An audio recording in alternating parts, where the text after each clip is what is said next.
MSP.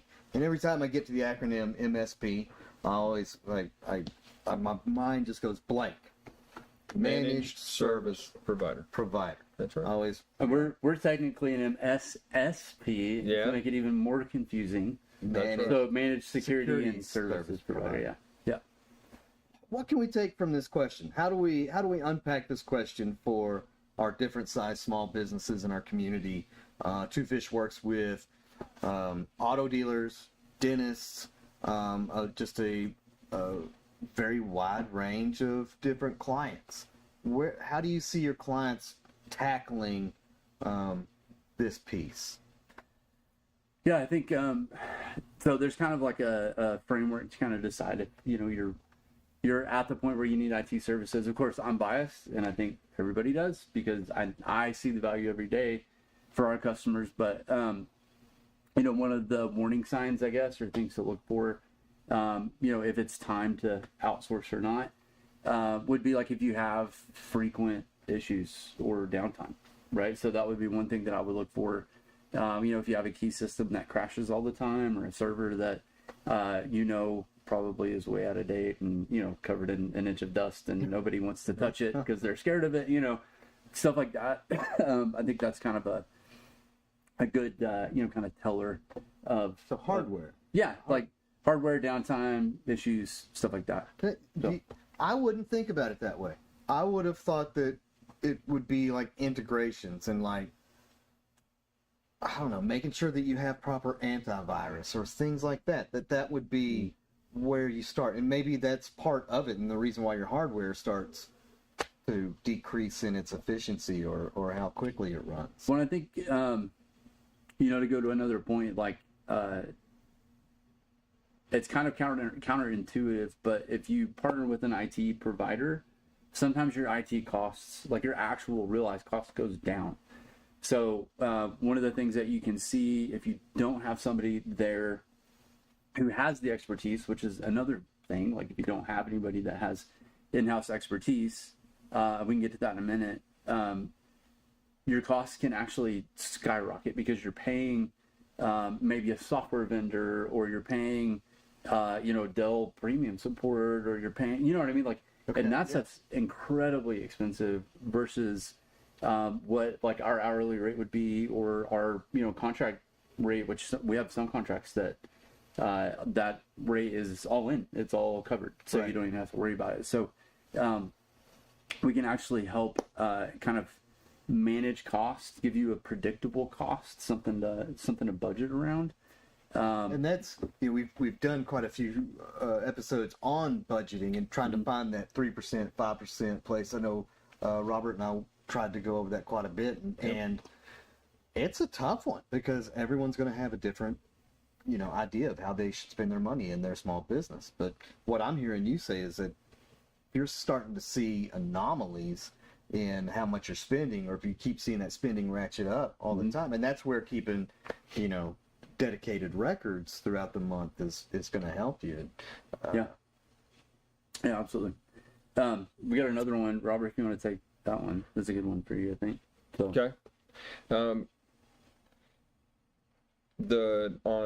Okay. So basically, let me take this back to more of a sales perspective. I think I'm more on the sales side than I am the technical side. I know that we kind of talk about that side. When I go in and I talk to a small business that might have 1, 2, 3, 4, 5 computers, I try to take them back into maybe a starting point. In a lot of cases, they don't think they spend very much because they haven't really defined what they spend. They don't really see the products that they're using and see the cost in that. And so I would start out with a conversation with the customer and let's just talk through exactly what you do. And so if you have a point of sale and your internet goes down and you're out of business, that's something that we need to address.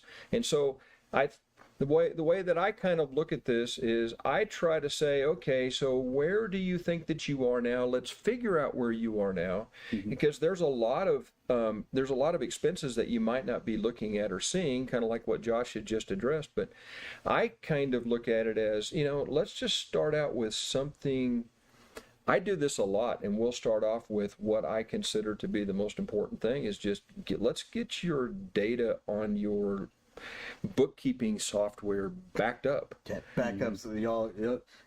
That is what y'all always hammer first off. It's backups. It starts down here, and Yeah. it's not real expensive. It's something that I think every single company, if you're a one-man shop, I think you have to do that. You have to start there, but when you look at it and you're thinking, an IT guy can cost me $100 an hour or $200 an hour. I mean, you got all these costs in your head, and you don't want to call the guy or doing whatever. But let's start off with, hey, if something does happen, maybe we can get you back on your feet in a reasonable amount of time. Mm-hmm. That's the way I look at it. So it's not really cause and effect, but cost and the effect of spending in that area.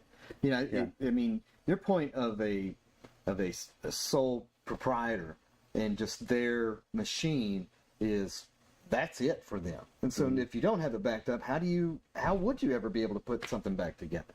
For sure. It may never happen.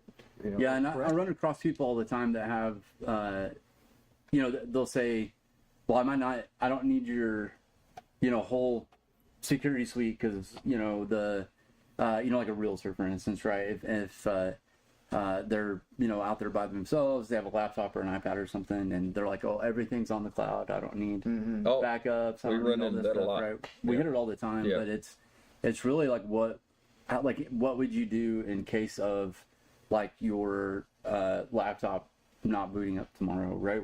Where would you be? What would you do? Who would you call?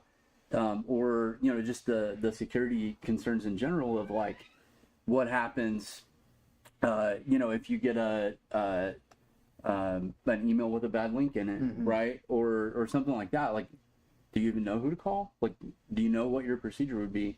And that's all things that we bring to the table is that in-house experience, the in-house expertise. So, maybe you're a small office or something, like a medical office, for instance, right? And you don't have somebody who's familiar with HIPAA or any of those kinds of things. Well, instead of having to pay some outside expert bukus of bucks, that's part of what we do, right? Or a full salary to absolutely someone that you're unsure about. I mean, it's Two Fish can be that chief IT officer in a box. Absolutely. For a fraction of the price. Oh, for a fraction of the price. That's right. Yeah. Yep. That does kind of bring me to like, I would say like the security concerns too. So, a lot of people think, oh, I have, like WebRoot, not to, cast shade on WebRoot, it's pretty good, but, like I've got WebRoot on my computer, I'm okay. And, all my files are I have a thumb drive that I back my QuickBooks up on or whatever, right? But they don't really fully understand like how, like ransomware malware gets into your machine. They don't understand how to take care of it if it's there. They don't understand, they just think, oh, I have this thing on my computer, so it's fine. Should a and then we'll stick with just a sole proprietor. Should they increase their knowledge in that? I mean, we hope that you're watching this, the episodes like these, so you can help increase your knowledge. But if you don't know those things, it makes it even that much more important to have an expert that you can call. And I know Two Fish gives out great little green stickers with the phone number on phone number on it. Yeah, we find that in even a residential client. We find that in small business clients that look, if you just had a sticker that you had on the door and you just had somebody to dial as soon as that happens, that's worth a lot. Because when you're down, and it all of a sudden, money kind of goes out the window once you decide that you're making none at this particular moment, because you can't do your business today, you can't get on the internet today, you can't do anything. So anyway, there's a whole lot of that. But I mean, going back to security and some of that type of stuff. I mean, small businesses that have a point of sale and they might only have a couple of employees, they still have to be PCI compliant. Maybe if it's a small medical, maybe they have to be HIPAA compliant, and and all of those types of things require an expertise, and that's what our what people do. That's what we do. We do that so you don't have to. Yeah, and that was my original tagline, like way back in the day. Yeah. Was we do our job well so you can do